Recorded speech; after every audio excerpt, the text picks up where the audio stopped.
Hello again, and welcome to Horses and Archery. And today we're going to start our part two on these restarts. What I have is I've got three different horses. One's a quarter horse, one's a Belgium, and the other is a warm blood. And I wanted to do these videos so that people can see three different types of horses, three different sensitivity levels of horses. And what I mean by sensitivity levels is how quickly they respond to sight, sound, touch. And what I mean by quickly they respond is I'm talking about their flight instinct. Okay, how quickly the flight instinct is triggered in response to sight, sound, touch. Any one of those, any combination of the three. Okay, the quicker they respond, the more easily they respond to these things. Or what I mean by respond is the more easily the flight instinct is triggered to these things, determines the sensitivity level of that horse. Okay, so when I say that this horse is sensitive or really sensitive, that means that his flight instinct is triggered pretty quickly. If I say this horse isn't real sensitive, that's a real forgiving horse, that means that the flight instinct is not triggered very quickly. Okay, the quicker the flight instinct is triggered, generally the less forgiving that horse is going to be. And the reason for that is whenever they go into that fight or flight, to them it's a matter of life and death. Okay, and so it's a traumatic experience. And if you push this too hard, if you scare them too bad or too rough on them, okay, you can make that horse have post-traumatic stress for the rest of their life. I mean, it could affect them permanently. It could be really hard uh, to get them over that. So the more sensitive the horses are, okay, like Arabians and like your warm bloods, they're just a real sensitive type horse. They're not as forgiving. If you mess up, if you make a bad mistake in their training, they hang on to that. It's harder to get them over it. A lot harder than most quarter horses and most of your draft breeds, like the Belgians. Most of those are pretty forgiving. Um, they're going to get over things. So, in the different horses, you have to train them a little differently. You just can't take a cookie cutter approach. Now, you have certain things that you have to do, but you got to watch how you do them with different horses. So, I hope you enjoy it. I hope y'all go ahead and subscribe to these videos and like them, share them, and here we go. Okay, so this is the warm blood. I'm basically going to do the same thing that I did with the quarter horse, but as you're going to see, it's going to take a lot longer. The quarter horse's session went about 15 minutes, maybe a little less. This horse's session is going to take probably 45 or 50 minutes. I didn't look for sure, but I split the video in half. I didn't edit anything out. I wanted you to see the whole thing, so I put it in two different videos. And so basically, I'm going to do the same thing. I walked into the pen and I offered it to lead. I offered it to follow me. She didn't take me up on it. So what I'm going to do, again, I'm going to offer it to her again.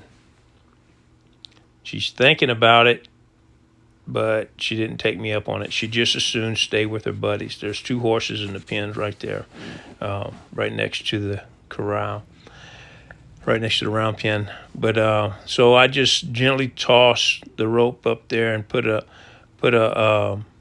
little bit of pressure on her just to move her at first. If you notice, whenever she turned towards me, I took the pressure off. If she looks at me, I'll take the pressure off. Right there. I'm going to toss the rope again. I touched her with the rope that time, and she reacted. Again, like you said, this is a lot more sensitive horse than a quarter horse. So all she needed to be is just touched with it, and you see how much she reacted. So I'm going to keep my demeanor just calm. I'm not going to escalate anything. I'm gonna try to stay moving at the same speed. I'm gonna try to stay relatively quiet, and I'm just gonna toss the rope at her again. Now, right now, I'm just throwing the end of the rope. I'm not throwing the loop in. I don't want to accidentally catch her right now. I want her to think, and I'm giving her opportunity to draw to me. But what she's doing is she's just wanting to draw to the other horses. Her draw to the other horses is quite strong. So if you notice, she's returning right back to them just as quickly as she can, as soon as she feels that she can.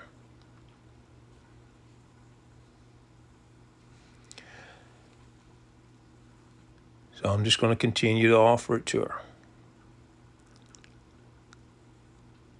Now all she has to do is just stop, turn, and walk in. There. She's turning, but she's not coming into me.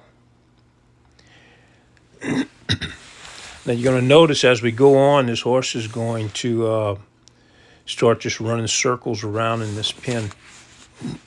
And again, what a horse does in the present is totally based on what it's done in the past. Okay, how it reacts to things in the present is determined on what they've done in the past. Now, right here, I kind of blocked her. I'm gonna block her from going to her buddies. Kind of try to break that bond, or let her lose that crutch. Now, she came to me,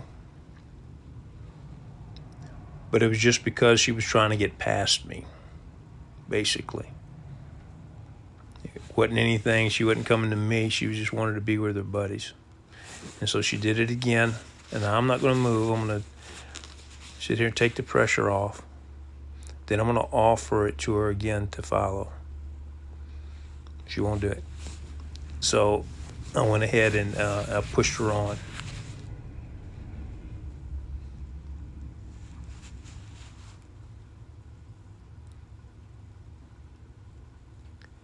A lot of what horses do in a round pen, especially horses that are have already been fooled with. There she goes. She stopped again, so I stopped.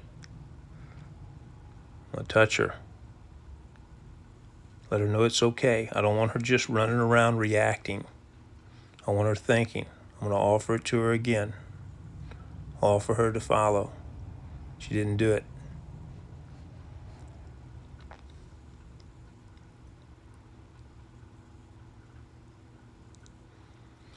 Now, as the pressure kind of escalates here on her, you're going to see her going into a pattern of just running circles around the round pen.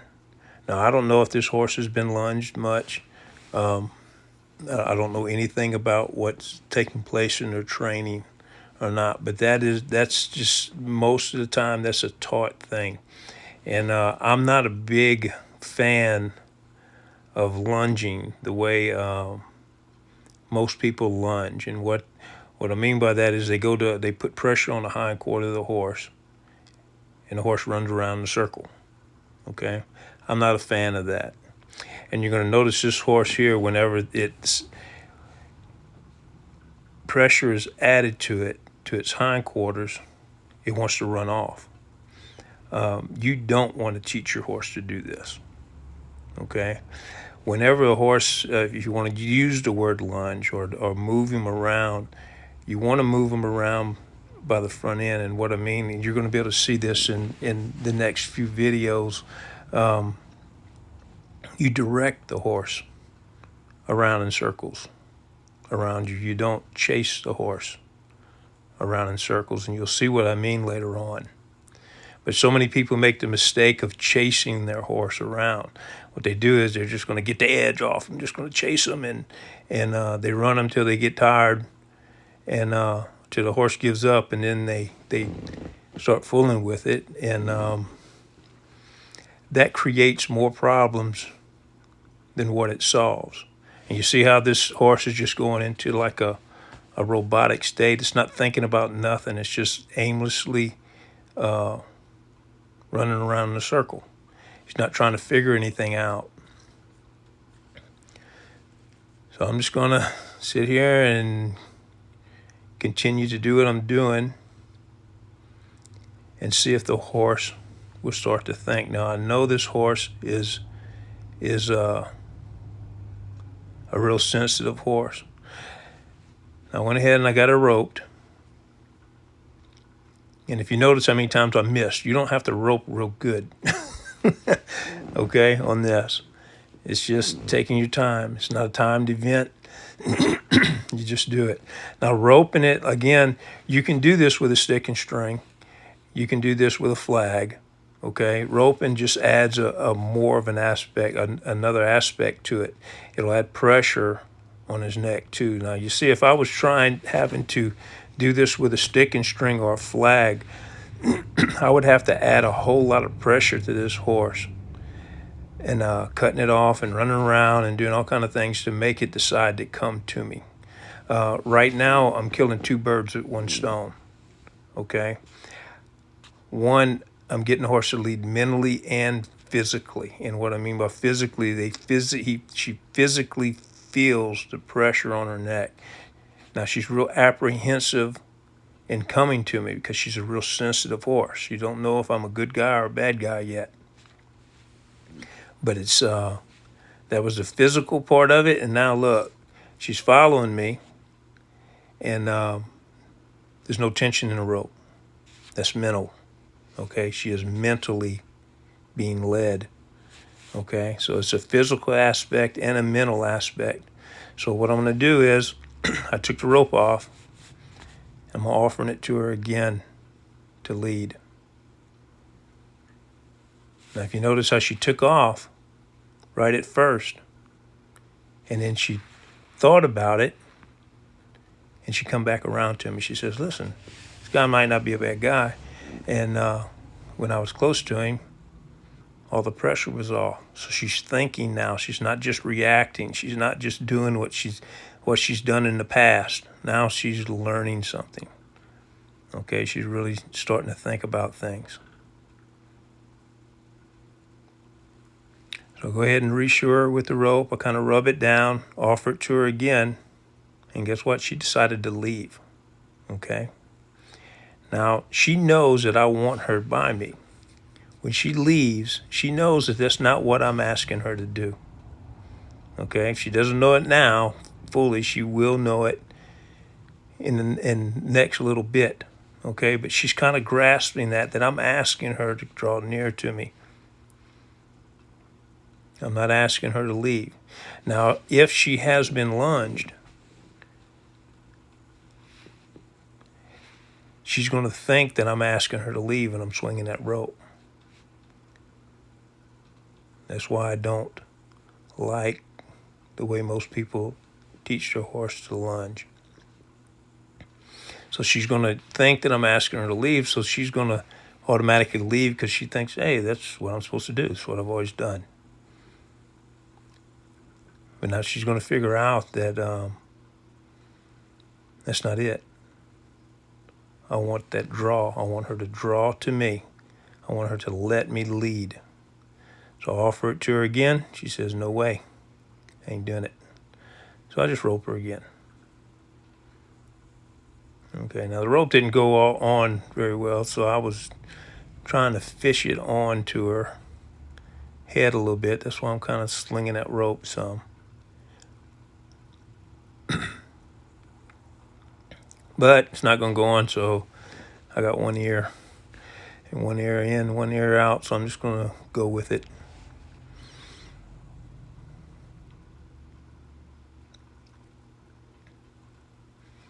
Now I'm offering her to lead again. Now she's feeling the physical pressure and the mental pressure.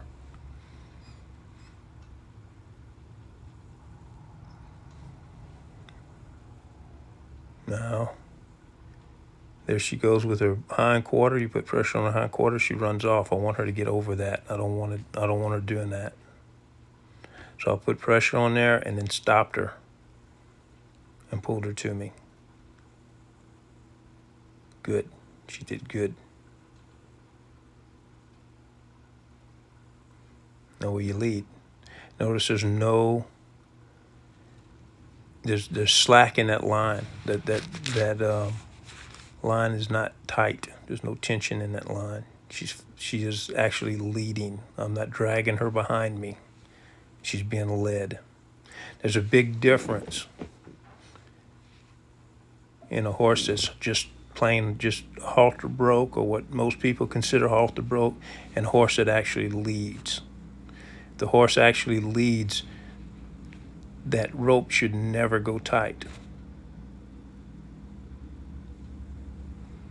Now she's thinking, take my rope off. We're going to try it again. We'll build the loop. Now when I'm swinging that rope, building that loop, it adds a little bit of pressure to her. But I'm not asking her to leave. I'm not telling her to leave, and she needs to understand that. So then I'll offer her to lead again. Offer her to follow again. Now let's see what she learns. See how I started back to that hind quarter, and instead of her running off, she thought about it. Then she stopped and she came to me, and that was a good thing. Now you're going to notice later on, it's going to be evident that she does not want me in her right eye. It's hard for her to allow me to be in that right eye. And now she's real leery about it. This is going to cause problems later on. And you'll see it's going to escalate things real high later on. But if she would have been okay with me being in both eyes, she probably took this session a lot easier than what she's going to take it. So put the rope back on her. See how she's blocking me with her head? Now, I didn't make a big deal out of it because I want her, she came to me. I don't want to,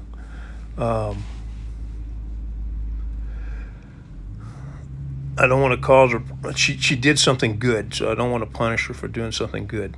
She came to me. So her blocking me with her head, we'll address that in a little bit. We'll address that later. So what I'm going to do is I'm going to stick one leg in this, in the loop. I don't want it going around her flanks yet. Now she led by her neck. She was leading just free. And now I'm going to see if she'll lead by her front end. Now what I'm going to do is I'm going to put a little bit of pressure on that front end. See how she's not liking that? She's a little bit antsy with it. Again, this is a real sensitive horse. You don't want to start just yanking on this because it's gonna trigger a flight instinct. I don't want to do that. I want to bring her right to it and then her come down before she actually leaves. So what I'm gonna do there, I'm gonna pull. Now, this horse froze up. She's not moving at all. She froze. That does not mean that she's okay with this. It actually means just the opposite, is that she is scared. She froze up, she doesn't want to move, and she's about to blow. So I went back to something that she knew. I went ahead in front of her. She understood that to be leading. So I went ahead in front and let her follow. Now you see she's like, okay, so this isn't that so much of a big deal. Okay, so I'm going to do it again. I'm going to get more on the side. I'm going to pull. I'm going to pull just a little bit. I'm not putting a whole lot of pressure. There. See the difference? She didn't freeze up. She didn't blow up. She didn't leave. She turned, and now she's leading by her front end on that left side. Good. She did good. She's thinking. She's thinking. See her head's coming down just a little bit. She's not quite as high-headed. She's a little softer, so she's relaxing.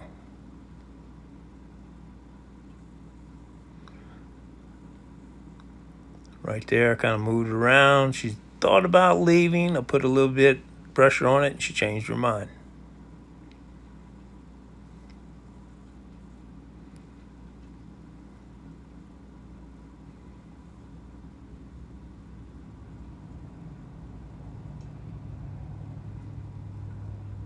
Okay. Took her foot out.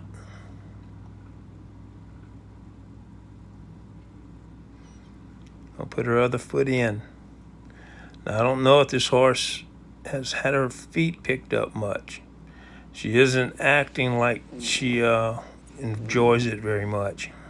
She's real apprehensive about it, so I'm filing that away. I know that that's something that needs to that I have to watch for, and that needs to be addressed. So I'm leading her again.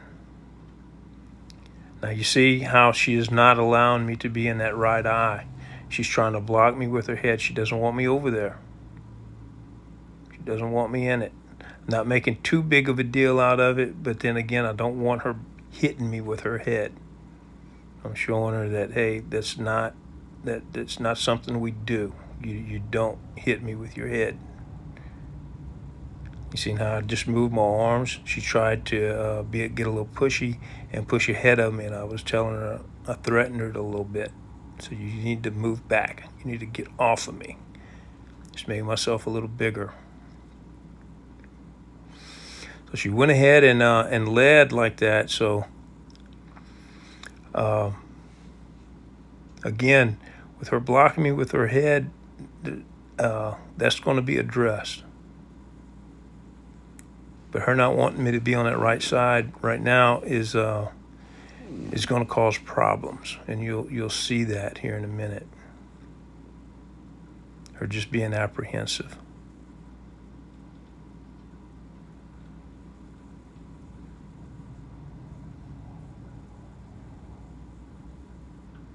Building my loop.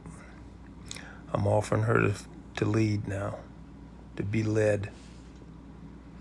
She's thinking about it. She's actually moving her head and shifting her weight back and forth. So she's actually leading a little bit, but she didn't make a step. I want a little bit more effort.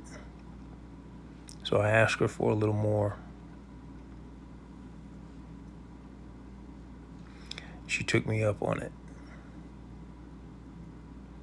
Good. Good. So she led by her neck, she led by her front end. Now I'm going to ask her to lead by her girth.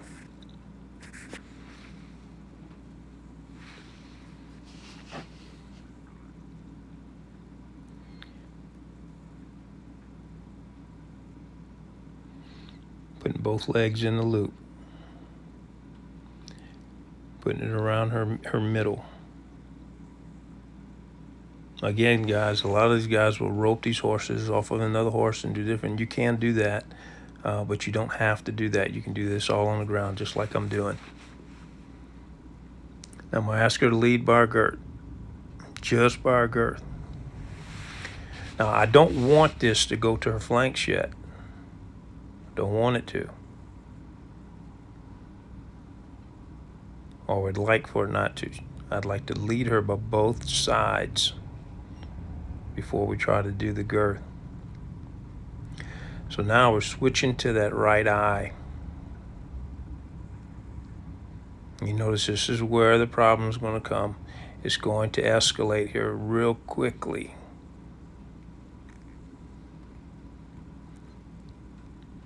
I want her to allow me to get on that side. She's not wanting to.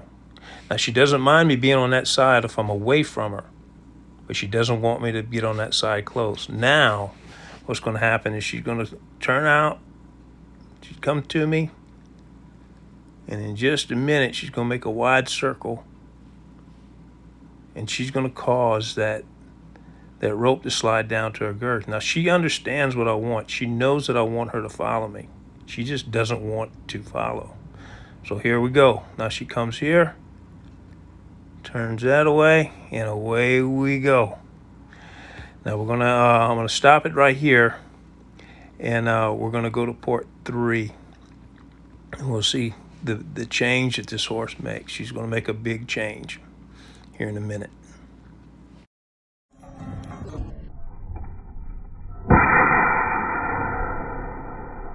Yeah!